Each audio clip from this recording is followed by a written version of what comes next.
Today, though many of its legends have been dispelled or forgotten, the sea still remains the most mysterious realm on Earth. Occasionally, from its hidden depths, come intriguing shapes to tempt the imagination.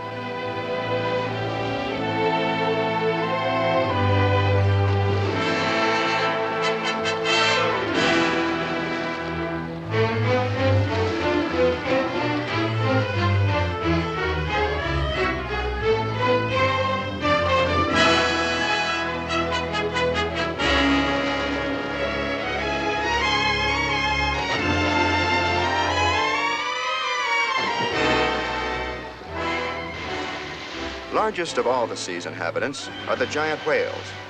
At certain seasons, they rendezvous in the sheltered waters of a quiet bay to choose a mate. Cautiously at first, they thrust their massive bulks into the open air as a prelude to their mysterious courting ritual.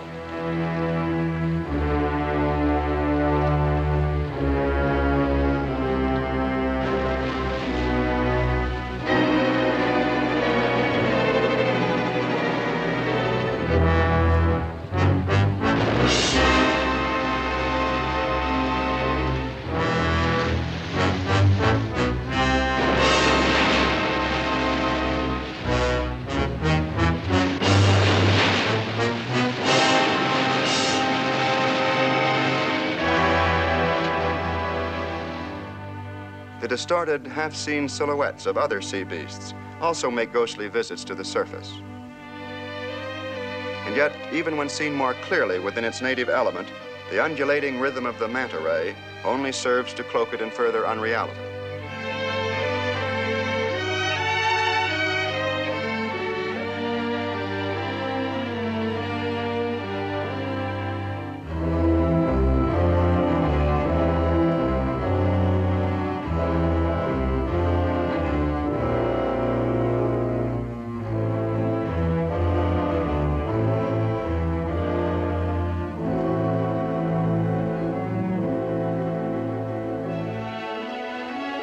Through these trackless waters wander unnumbered schools of fish, the nomads of the sea.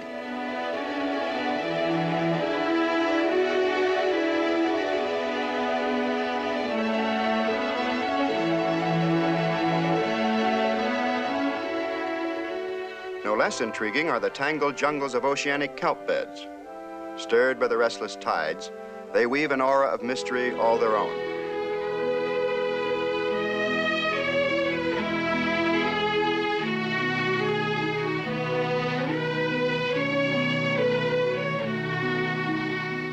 Indeed, the secrets of the sea are numbered in every rock and shoal strewn across its sandy bottom. And yet, as legend, myth, and mystery dissolve into the forgotten past, truth emerges as even more fantastic. Here, on every foothold, on every ordinary rock and reef, are creatures out of fantasy. There are animals that look like plants, like the flowery anemone. For the anemone, survival is merely a matter of waiting.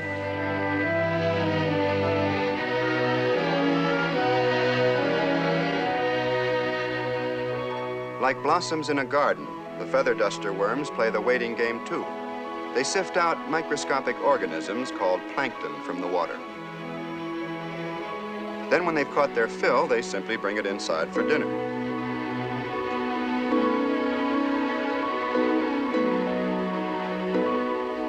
The sea lily harvests plankton in a far more energetic way,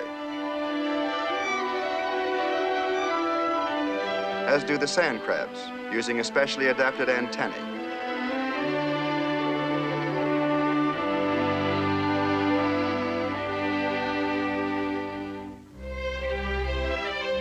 Plankton feeders, it seems, are everywhere, for they find their food in every drop of water.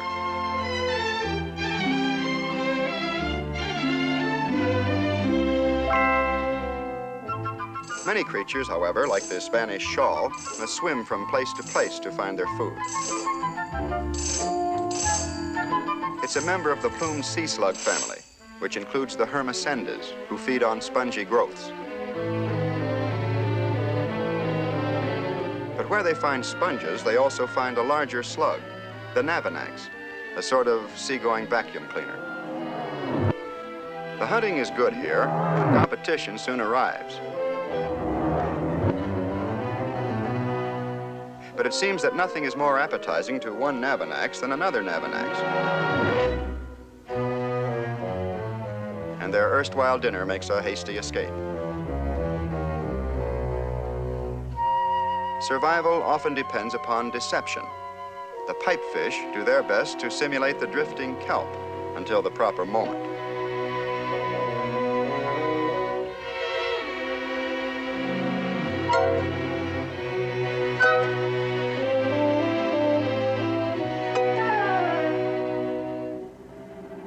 In patient immobility, the giant grouper simply waits for food to come within his range.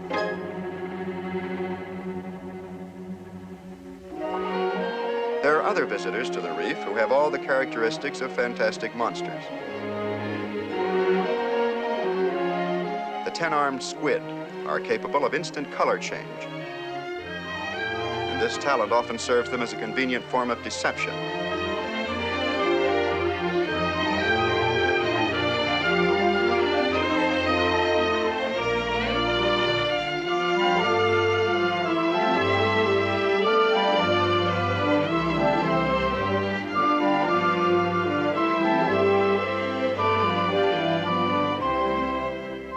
Some predators are drawn to the reef for entirely different reasons, for there are residents here who do them a valuable service.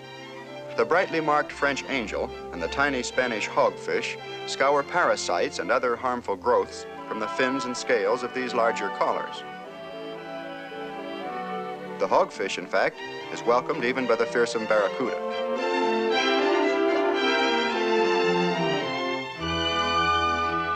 Near the rocks below, the barbershop shrimp, a sort of seagoing tonsorial artist, also makes his living cleaning fish.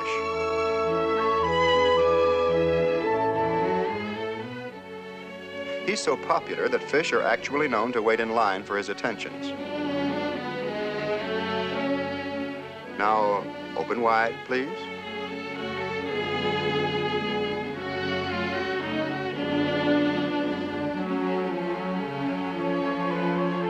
Of course, every creature on the reef must eat, but there's also another equally important problem: to avoid being eaten.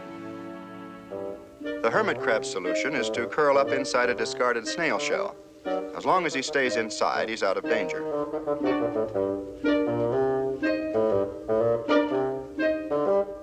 His safety is only temporary, however, for like a small boy outgrows his shoes, a hermit constantly outgrows his shell, and periodically he's forced to hunt for larger quarters. Just the right size and shape isn't always available, and sometimes he has to make do with some awkward substitutes.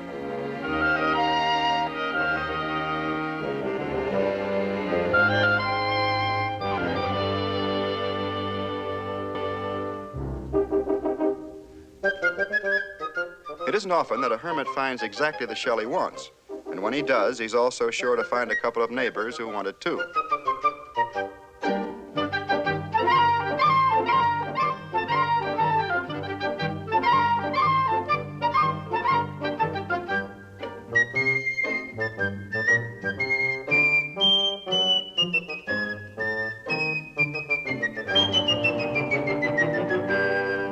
To every species, there comes a time when even the pressing problems of food and shelter become secondary. The time of reproducing.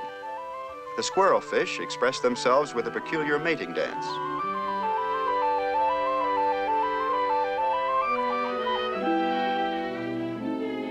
Nearby, a pair of kissing grunts stage another type of ceremony.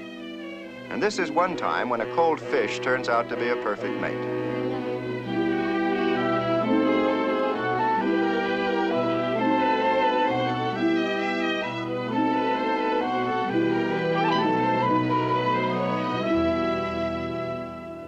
Occasional callers in these shallow waters are the bottle-nosed dolphins, who seldom visit here except when they're expecting young. Dolphins, being mammals, must breathe air, and for this they're equipped with a special passage called a blowhole behind their head. The business at hand is to keep the maternity ward free of intruders. This giant sea turtle isn't really a menace to anyone. But the dolphins aren't taking any chances.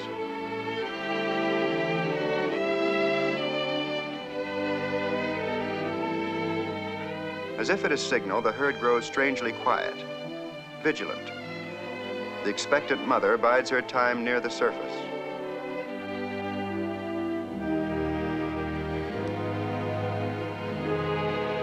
And now, once again, the miracle of living reproduction.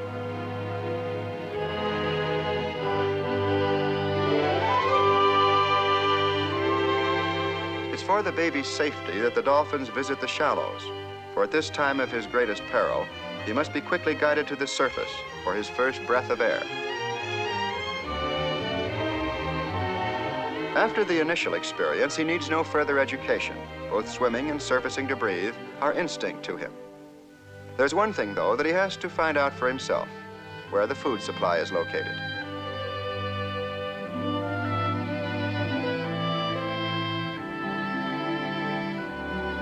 The baby still needs the protection of the herd, for shallow waters also abound in sharks.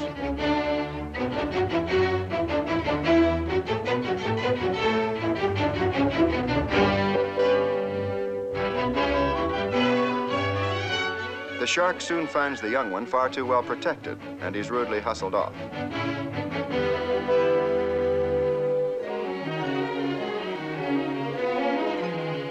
With the danger gone, there's time to play. But a baby dolphin has little opportunity for recreation, for soon the herd is on the move again, back to deeper water and their accustomed eating grounds.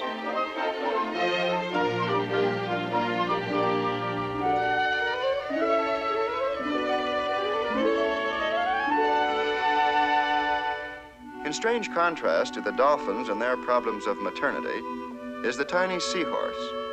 For in this family, the problem is one of paternity, and it's the father who bears the young.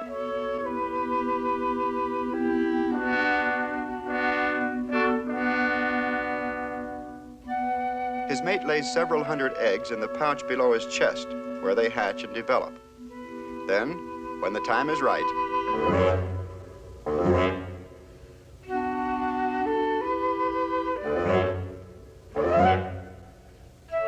the babies come in quantity at first, but it seems there's always one holdout.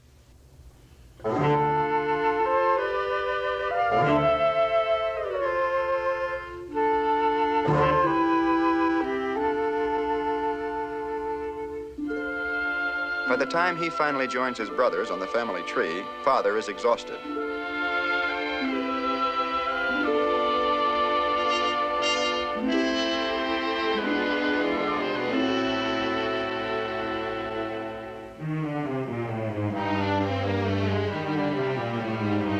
When it comes to raising young, the octopus is more conventional, as all the chores are left up to the female. In the protection of a rocky grotto, she lays her eggs. To guard them from harmful fungus growths, she must pump a constant jet of water over them, and this duty keeps her completely occupied until they hatch. For a baby octopus, nothing is assured but the first meal, its own egg sac. After that, they must look out for themselves, for mother must return to her own problems of food and shelter.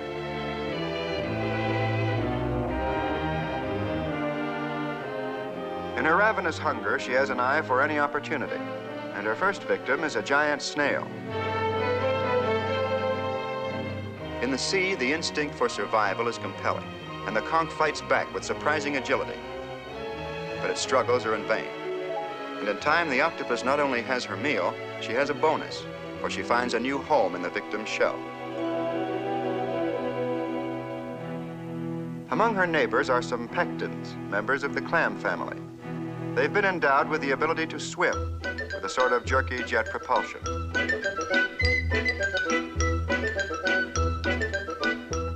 Their most persistent enemy is the starfish.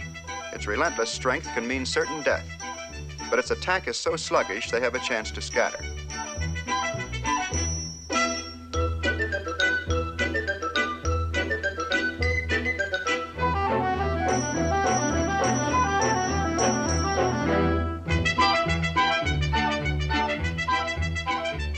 Escape from the starfish, however, doesn't always ensure survival. And now this pecten is picked on by a puffer. The puffer's bony jaw in time can crush the pecten's shell, but it never gets the time.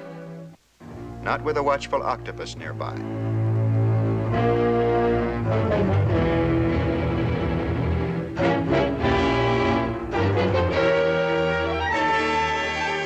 The puffer bravely tries to regain its prey, but when the octopus decides it too would make a meal, the puffer in self-defense simply inflates itself and becomes too big a mouthful.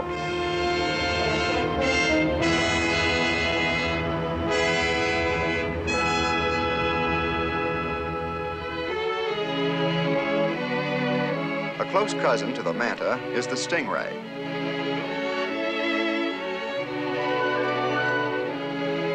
Her patrol route takes her along the sandy fringes of the rocks, for it's only in the sand that she can hide effectively.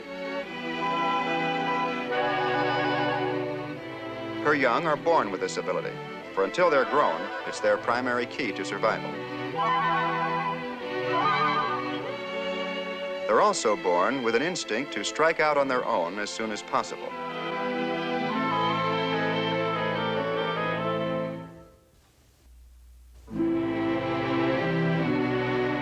Quite by accident, this one lands between a pair of jawfish.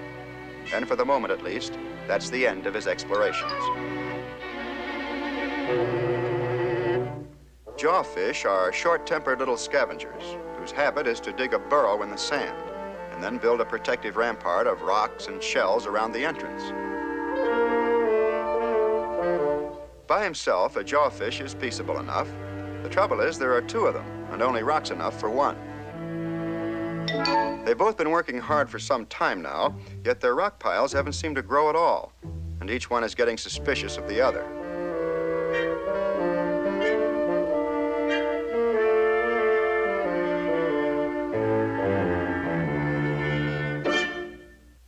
So far, their timing has been perfect.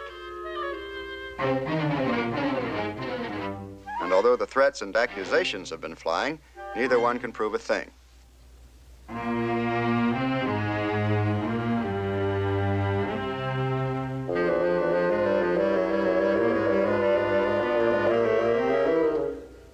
This time, there's no doubt.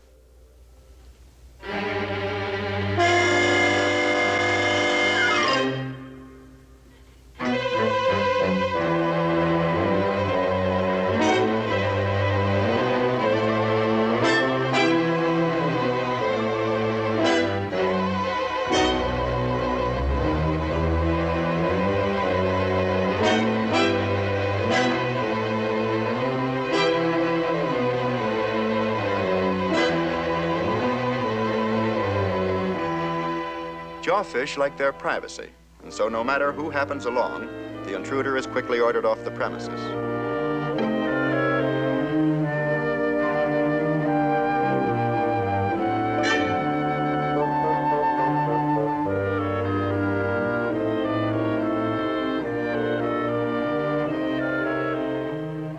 The next annoyance is a serpent star, simple enough to take care of.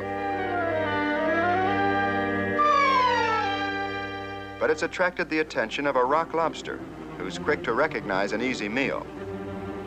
The star seeks shelter beneath a resting toadfish, but to no avail. The ensuing scuffle, though short, is long enough to draw the hungry eye of the queen triggerfish. Her bony jaw is especially built for the job of breaking shells.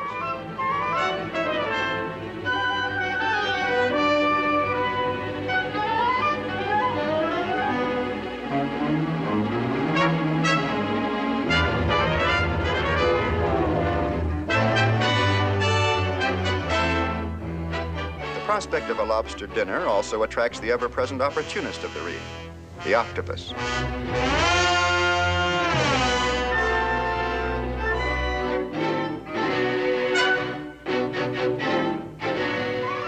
The lobster has no desire to become a meal for anyone, and the octopus is quick to leave in search of easier prey.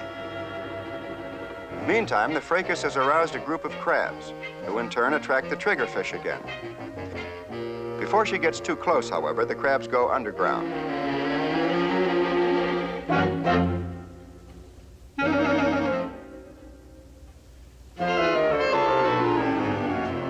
From long experience, the triggerfish knows a way to scare one up again.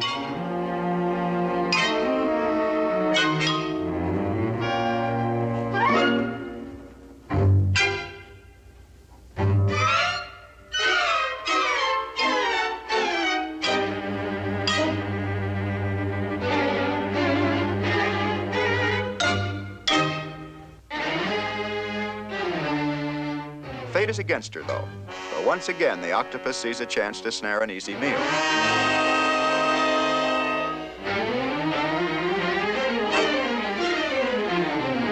On the reef, however, stealing someone's prey is one thing, and eating it quite another. Now, a moray eel complicates the situation even more.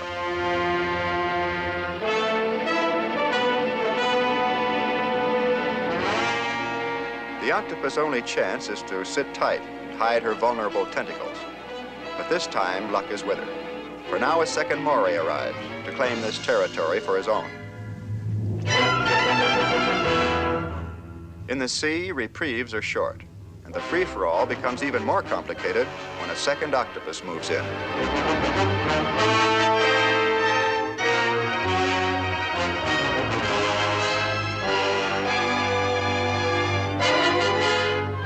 To the antagonists, this is a matter of life and death, a battle for survival.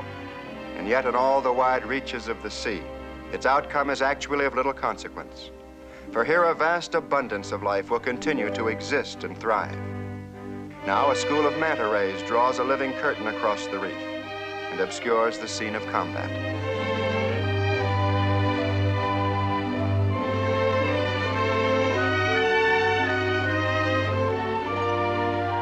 And as these mantas hasten past, bound for some dark and unknown destination, they symbolize the many unsolved riddles that still abide beneath the tossing waves of this timeless, mysterious sea.